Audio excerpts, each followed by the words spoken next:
Well, the Fed has spoken. Did it help rates? Did it hurt rates? Well, all things Fed here lately have not been super beneficial for rates. So let's get into it. Today is Thursday, the 21st of September. I hope you're doing well. As mentioned, the Fed did have their policy statement released yesterday at the end of their September meeting. They did, as expected, they paused their rate hiking that they've had over the last 10 Fed meetings. We've had aggressive hikes. We've now had 2 meetings where they've paused. This was expected. The market had fully priced in the expectation that the Fed would not increase rates at yesterday's meeting.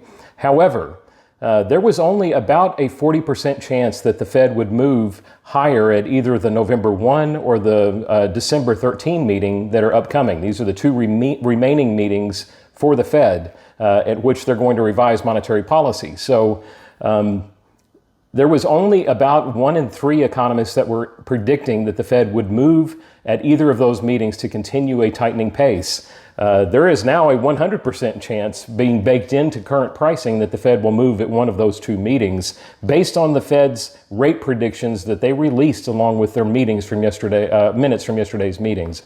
So the Fed has taken a more hawkish stance with where they want to be. And bluntly, this is what the Fed is looking for. They are looking for pain in the economy. They are seeing a resilient job market, although we have seen a little bit of weakness if you dig into some of the details of non-farm payroll and some unemployment figures. First-time jobless claims have been ticking higher, but not sufficiently for the Fed to believe that we are in imminent danger of a recession. The Fed would never come out and say we need to see a recession, but bluntly, they would like to see revisions lower in the GDP. They would like to see a slowdown in the economy that would indicate that they're getting a handle on inflation. So they are looking for pain. They're looking for more pain than they are currently seeing. They made that clear in their policy statement that was released and in their interest rate predictions for the remainder of the year, which is why you see the fixed income markets now pricing in a very strong likelihood, if not 100% likelihood, that the Fed will move again to raise rates at either the 11-1 or the 12-13 meeting. Obviously, they're also looking for lower inflation, y'all. They are looking for, we got a really hot read on CPI this last week. They want to see revisions to that number. Producer price index as well, personal consumption expenditures. These are all things that the Fed will be looking at intently as we go into those last 2 meetings of the year. Here's the damage that was done.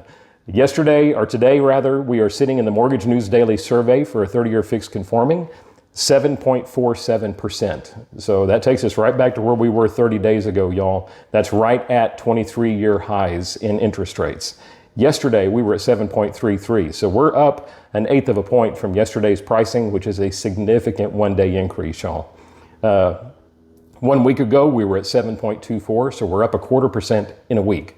So we've seen significant increases in rate in the last 7 days, owing again to that Fed policy statement that was released yesterday, and more specifically, their indication of where they expect rates to be at the end of the year. So here's what we're going to continue to reiterate, y'all. If you're taking out a mortgage today, plan on refinancing that when rates improve 1.5 years, 2 years from now, whenever that happens to be in the future. Again, that crystal ball is almost impossible to predict with clarity. But most folks do believe that when the Fed starts easing, as the economy slows, we're going to see interest rates come down and potentially come down significantly. So it is a strong bet that the paper that's being written today is going to be refinanced in the next 1.5 years, 2 years. We make that easy for you with our rate reset program. Call me with regard to that.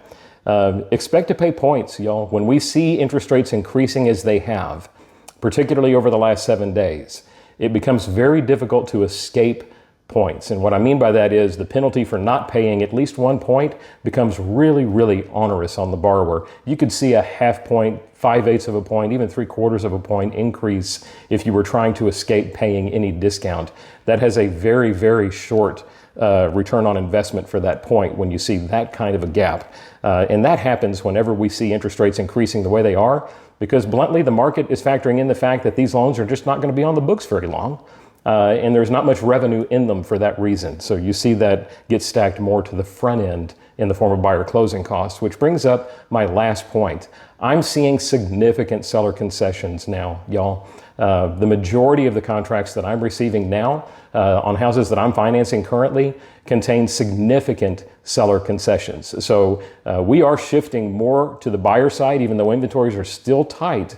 I've seen more movement towards this. I'm not going to call it a buyer's market, certainly, but it is not nearly as strong on the seller side as it has been.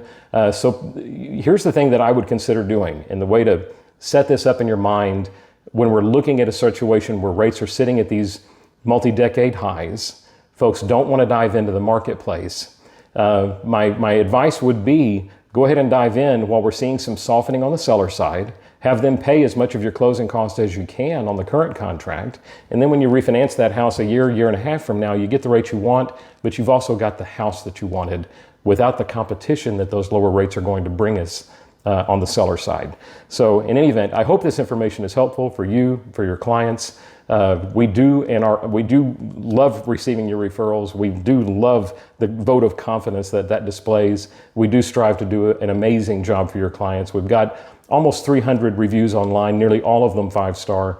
We encourage folks to check that out. And again, you have all my contact information on the screen. If you'd like to visit about the market, how to strategize for the future in these higher rate environments, I love those conversations. So feel free to give me a shout. Stay blessed, stay safe. We will talk to you next week.